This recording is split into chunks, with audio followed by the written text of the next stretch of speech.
Hello everyone, welcome to my YouTube channel.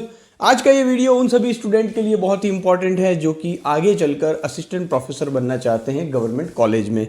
इस video में मैं एक जॉब वैकेंसी की बात करूंगा, साथ ही उन सभी एमएससी केमिस्ट्री स्टूडेंट के लिए एक बहुत ही इंपॉर्टेंट मैसेज भी है जो कि आगे चलकर असिस्टेंट प्रोफेसर बनना चाहते हैं। देखिए, हम बात कर रहे हैं राजस्थान पब्लिक सर्विस कमीशन की, जहां पर वैकेंसी निकली है असिस्टेंट प्रोफेसर कॉलेज एजुकेशन के लिए।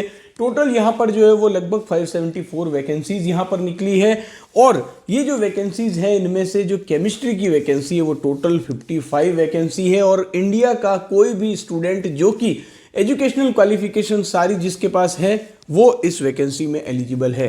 तो देखिए, राजस्थान का जो कैंडिडेट होगा रिजर्वेशन का बेनिफिट केवल उसे ही मिलेगा। जो भी राजस्थान से बाहर के जो कैंडिडेट अप्लाई करेंगे उन्हें अनरिजर्व्ड कैटेगरी के थ्रू अप्लाई करना होगा।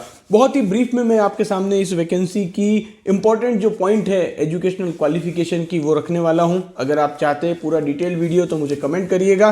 देखिए, केमिस्ट्री की जो टोटल वैकेंसी है वो 55 है, और यहाँ पर जो इसके लिए ऑनलाइन एप्लीकेशन है वो 12 जनवरी 2025 से स्टार्ट हो चुके हैं, जो कि 10 फरवरी 2025 तक रहेंगे।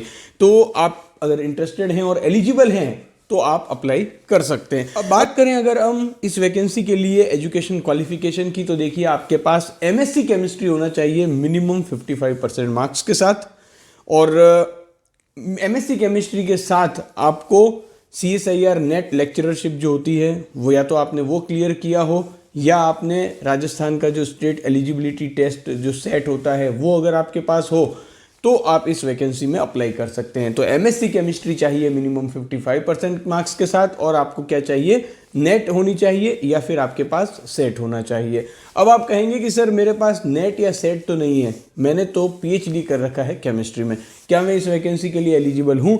तो यस, जिन्होंने PhD किया है उन्हें नेट, स्लेट इन सब से एग्जेम्पशन है। तो एमएससी केमिस्ट्री के साथ या तो आपको CSIR नेट, LS या सेट होना चाहिए। अगर आपके पास नेट या सेट नहीं है और आपने अगर PhD किया है तो आप इस वैकेंसी के लिए एलिजिबल हो पाएंगे। तो यहाँ पर PhD के लिए कंडीशन मेंशन्ड है कि the PhD degree awarded in accordance with the University Grant Commission Minimum Standard and Procedure for MPhil or PhD Degree Regulation 2009 or 2016 and their amendment from time to time as the case may be exempted from the NET, SLAT और SET। तो आपकी जो PhD degree है वो UGC की जो regulations हैं 2009 और 2016 के उसके अकॉर्डेंस में होनी चाहिए। तो अगर आप ये एलिजिबिलिटी क्राइटेरिया मीट करते हैं तो बहुत ही शानदार अपॉर्चुनिटी है। साथ ही मैंने कहा था एक बहुत ही इंपॉर्टेंट मैसेज है एमएससी केमिस्ट्री कर रहे स्टूडेंट के लिए।